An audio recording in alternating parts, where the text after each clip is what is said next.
بسم اللہ الرحمن الرحیم الحمد للہ وحدہ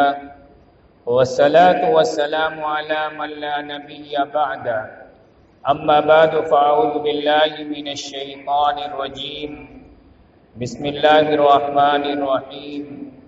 وما ارسلناک الا رحمة للعالمین صدق اللہ مولانا العظیم وعن ابي هريرة رضي الله تعالى عنه قال قال رسول الله صلى الله عليه وسلم انا سيد ولد آدم يوم القيامة واول من ينشق عنه القبر واول شافع واول مشفع رواه مسلم او كما قال عليه الصلاة والسلام۔ محترم بزرگوں اور دوستو، ربیع الاول کا بابرکت مہینہ گامزن ہے۔ یہی وہ بابرکت مہینہ ہے جس مہینے کے اندر سرکار مدینہ صلی اللہ علیہ وسلم کی آمد ہوئی۔ اللہ تبارک و تعالی نے اپنے محبوب پیغمبر کو اسی بابرکت مہینے کے اندر آپ کی ولادت ہوئی، اور آپ کے ولادت سے پہلے دنیا کے کیا حالات تھے؟ انسان ایک وحشی درندہ بنا ہوا تھا، انسان اور جانور کے اندر کوئی فرق نہیں تھا، بلکہ زندہ لڑکیوں کو زندہ درگور کر دیا جاتا تھا، معصوم بچوں کو زندہ درگور کر دیا جاتا تھا، اور ہر طرف ایک جانور پن تھا، ہر طرف انسان ایک وحشی جانور بنا ہوا تھا۔ اللہ تبارک و تعالی نے ایسے حالات کے اندر جناب محمد رسول اللہ صلی اللہ علیہ وسلم کو مبعوث فرمایا، اور آپ کو ساری کائنات کے لیے رحمت بنا کر بھیجا گیا۔ اللہ تبارک و تعالی نے قرآن کریم کے اندر منظر کشی کی گئے کہ آقا کی آمد سے پہلے کیا حالات تھے، عرب کے کیا حالات تھے۔ اللہ تبارک و تعالی قرآن کے اندر فرماتا گئے وَإِذَا الْمَوْءُودَةُ سُئِلَتْ بِأَيِّ ذَنبٍ قُتِلَتْ، اور جب قیامت کے دن سوال کیا جائے گا، ان معصوم بچیوں سے سوال کیا جائے گا کہ تم کو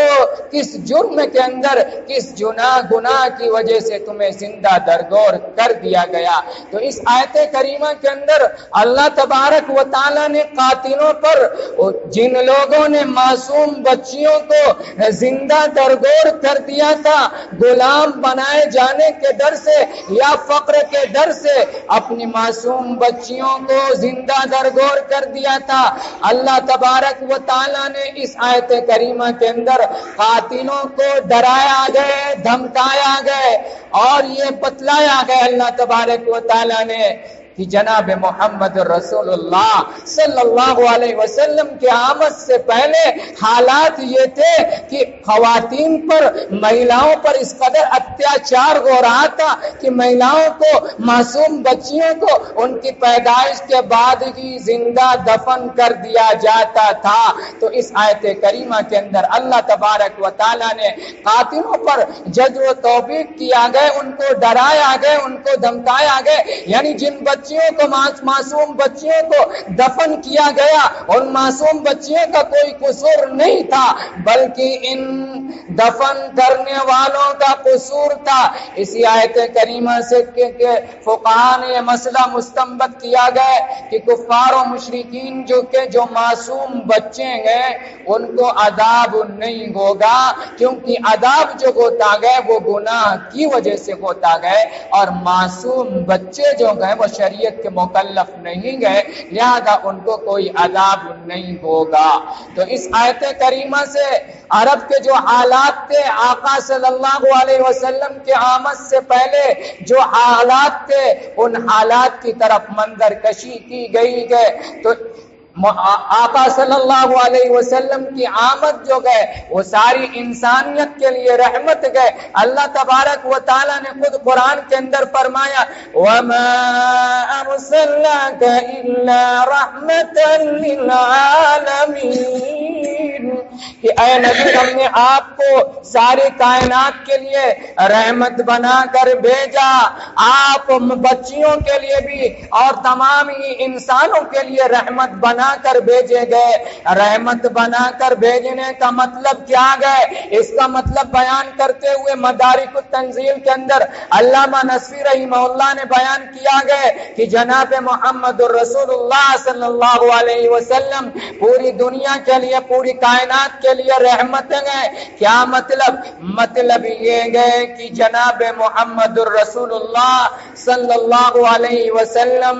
ایسی چیز لے کر آئے، اللہ تبارک و تعالی نے آقا کو ایسی چیز دے کر بھیجا کہ اگر ان کی اتباع کیا جائے، جس نے بھی ان کی اتباع کیا، ان کی پیروی کیا، آپ کو فالو کیا، ایسا شخص کامیاب ہو گیا۔ اور جس نے جناب محمد رسول اللہ صلی اللہ علیہ وسلم کی پیروی نہیں کیا، آپ کی اتباع نہیں کیا، آپ کے بتائے ہوئے راستے پر نہیں چلا، ایسے شخص نے اپنے رحمت کے حصے کو ضائع کر دیا۔ تو جناب محمد رسول اللہ صلی اللہ علیہ وسلم ایمان والوں کے لیے بھی رحمت گئے اور کفار کے لیے بھی رحمت گئے۔ ایک مطلب تو یہ ہے کہ جس نے ان کی اتباع کیا اس نے اپنے رحمت کے حصے کو لے لیا، جس نے ان کی نافرمانی کیا اس نے اپنے رحمت کے حصے کو ضائع کر دیا۔ اور دوسرا مطلب یہ گئے کہ آقا ساری انسانیت کے لیے رحمت گئے، ایمان والوں کے لیے بھی رحمت گئے، جو ایمان نہیں لائیں گے ان کے لیے بھی رحمت گئے۔ دنیا کے اندر تو آقا ایمان والوں کے حق میں بھی رحمت گئے، اور جو ایمان نہیں لائیں گے ان کے حق میں بھی رحمت گئے۔ جو ایمان نہیں لائے ان کے حق میں رحمت ہونے کا کیا مطلب گئے؟ اس کا مطلب یہ گئے کہ آقا کے بعثت کے بعد اللہ تبارک و تعالی نے اس امت کے اندر، اس امت اجابت کے اندر کسی آقا کی بعثت کے بعد اللہ تبارک و تعالی انسانوں کی صورت کو مسخ نہیں کرے گا۔ یہ آپ کی خصوصیت ہے، یہ آقا کی رحمت ہے۔ اس سے پہلی امتوں پر بنی اسرائیل نے جب حد سے زیادہ اللہ تبارک و تعالی کی نافرمانیاں کی تو اس روئے زمین پر اللہ تبارک و تعالی نے انسانوں کی صورت کو بندروں کی شکل کے اندر بنا دیا تھا۔ تو آقا رحمت گئے، ایمان والوں کے لیے رحمت گئے، اور جو ایمان نہیں لائیں گے ان کے لیے بھی رحمت ہے۔ یعنی آقا کے آمد کے بعد اب اللہ تبارک و تعالی نے صورتوں کے مسخ کرنے کے بند کر دیا۔ یعنی اب اللہ تبارک و تعالی اس امت کے اندر جو بھی لوگ ہیں جو آپ پر ایمان لائیں گے یا ایمان نہیں لائیں گے، آقا کی برکت سے، آقا کی فضیلت سے، آقا کی آمد سے اس امت کے اندر صورتوں کو مسخ نہیں کیا جائے گا۔ اسی طرح اس امت پر خواہ وہ جو ایمان لائیں گے خواہ وہ جو ایمان نہیں لائیں گے، دونوں کو جڑ سے کوئی ایسا عذاب اللہ تبارک و تعالی ایسا عذاب اس امت پر نہیں بھیجے گا کہ جڑ سے خاتمہ کر دے۔ تو جناب محمد رسول اللہ صلی اللہ علیہ وسلم کو اللہ تبارک و تعالی نے رحمت بنا کر بھیجا۔ اسی وجہ سے اللہ تبارک و تعالی نے ارشاد فرمایا وَمَا أَرْسَلْنَاكَ إِلَّا رَحْمَةً لِلْعَالَمِينَ کہ ہم نے اے پیغمبر ہم نے آپ کو رحمت بنا کر بھیجا۔ آپ مہیلاؤں کے لیے، خواتین کے لیے بھی رحمت بن کر بھیجے گئے، کیونکہ آپ سے آمد سے پہلے حالات یہ تھے کہ بچیوں کو زندہ درگور کر دیا جاتا تھا، بچیوں کو زندہ دفن کر دیا جاتا تھا۔ لیکن جب آقا کی آمد ہوئی تو مہیلاؤں کو بھی سمان ملا، آدر ملا، عزت ملا، خواتین کو بھی حق ملا، مہیلاؤں کو ادھیکار ملا۔ وہ بچی جس کو وہ معصوم بچیوں کو زندہ درگور کر دیا جاتا تھا، لیکن آقا کے آمد کے بعد مہیلاؤں کو بھی حق ملا۔ آقا نے فرمایا اگر خواتین ماں کے طور پر گئے تو آقا نے فرمایا ماں کے قدموں کے تلے جنت ہے۔ اگر بیوی کی شکل کے اندر ہے تو آقا نے فرمایا کہ اگر اپنی بیوی کو محبت سے اگر بیوی کے منہ کے اندر نوالا بھی ڈالے ثواب کی امید سے تو اس پر بھی ثواب ملے گا۔ اگر عورت بیٹی کی شکل کے اندر گئے تو آقا نے فرمایا جس نے 2 بیٹیوں کی پرورش کیا اور بیٹی اور بیٹے کے اندر فرق نہیں کیا، اس کو اچھی تعلیم سے نوازا، تو ایسا شخص جنت کے اندر جائے گا۔ تو جو لوگ یہ کہتے ہیں کہ اسلام کے اندر مہیلاؤں کے ساتھ اتیاچار ہوتا گئے، ان کے ساتھ بدسلوکی گئے، تو ایسا کہنا سراسر غلط گئے۔ اسلام آیا گئے، مہیلاؤں کے ادھیکار کی بات کرتا گئے، مہیلاؤں کی سمان کی بات کرتا گئے، مہیلاؤں خواتین کے حق کی بات کرتا گئے۔ وہ عورتیں جن کو آقا مدنی صلی اللہ علیہ وسلم کی آمد سے پہلے زندہ دفن کر دیا جاتا تھا، موت کے گھاٹ اتار دیا جاتا تھا، اسلام نے ان کو آدر دیا، عزت دیا، سمان دیا، اس قدر آدر دیا، اس قدر عزت دیا کہ آقا مدنی صلی اللہ علیہ وسلم نے یہاں تک فرمایا کہ ماں کے قدموں کے تلے جنت ہے اور باپ جنت کا دروازہ ہے۔ تو جناب محمد رسول اللہ صلی اللہ علیہ وسلم کی بعثت ساری انسانیت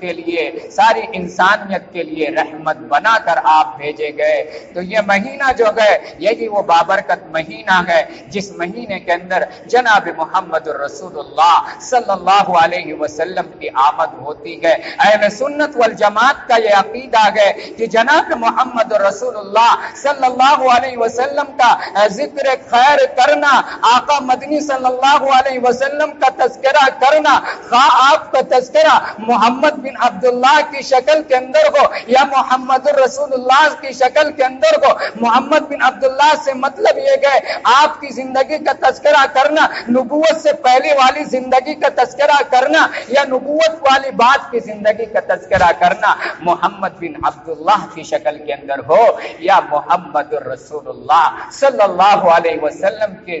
شکل کے اندر ہو، اعلیٰ درجے کا مستحب ہے۔ آقا کا ذکر خیر کرنا، آپ کے ولادت کا تذکرہ کرنا، یہ اعلیٰ درجے کا ثواب ہے، اعلیٰ درجے کا مستحب ہے۔ علماء دیوبند کا عقیدہ یہی ہے کہ جناب محمد رسول اللہ صلی اللہ علیہ وسلم کے ولادت کا ذکر خیر کرنا، آپ کے ولادت کا ذکر کرنا،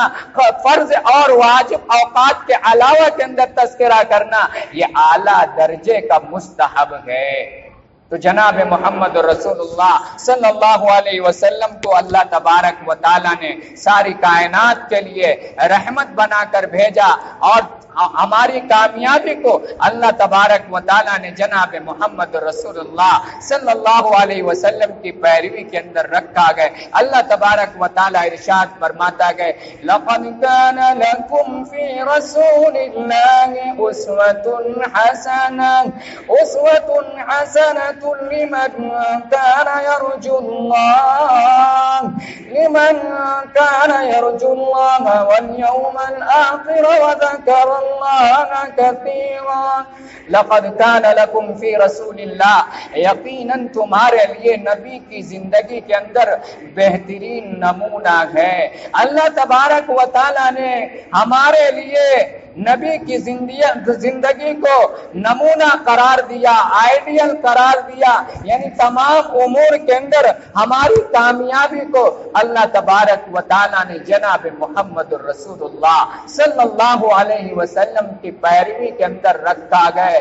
اور جب تک ہم آقا مدنی صلی اللہ علیہ وسلم کے دامن کو مضبوطی سے نہیں تھامیں گے تب تک ہم اس دنیا کے اندر بھی ناکام رہیں گے، اور آنے والی جو زندگی ہے ہمیشہ ہمیش کی جو زندگی ہے اس زندگی کے اندر بھی ہم ناکام رہیں گے۔ ہماری کامیابی آقا مدنی صلی اللہ علیہ وسلم کی پیروی کے اندر ہے۔ تو نبی کا سچا عاشق وہی ہے جو نبی کے مشن پر چلے، آپ کے بتائے ہوئے طریقے پر چلے، آپ کے لائی ہوئی شریعت پر عمل کرے، تو نبی کا سچا عاشق وہی ہے۔ انشاءاللہ اگلے ہفتے جناب محمد رسول اللہ صلی اللہ علیہ وسلم کی ولادت کا تذکرہ ہوگا، اس لیے اگلے ہفتے جلد سے جلد آنے کی کوشش کریں۔ اللہ تبارک و تعالیٰ کہنے سننے سے زیادہ عمل کی توفیق نصیب فرمائے، آمین۔ وآخر دعوانا الحمدللہ۔ جن لوگوں نے سنت نہیں پڑھا